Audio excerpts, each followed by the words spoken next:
This is a spot or floodlight that goes on the floor, and it has a push switch that you can simply tap on or press on. And we plug this into the outlet.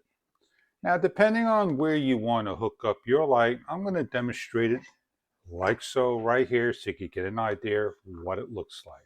So let's plug this in. We shine the light and we could turn it 360 degrees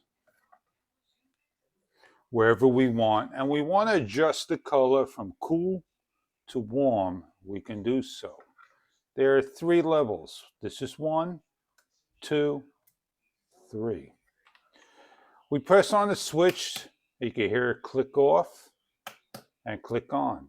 It's not just for the floor. You have bolts, the screws, and the base, and kits to place it on the wall.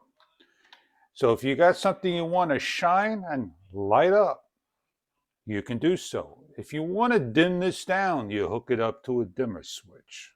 And depending on the dimmer switch you have, you could bring this down to 25%, 50%, 75%, 100%, or dim it down yourself and put it on a timer and remotely turn it on and off. I hope you enjoy your floor spotlight if you're looking for something to shine a light on.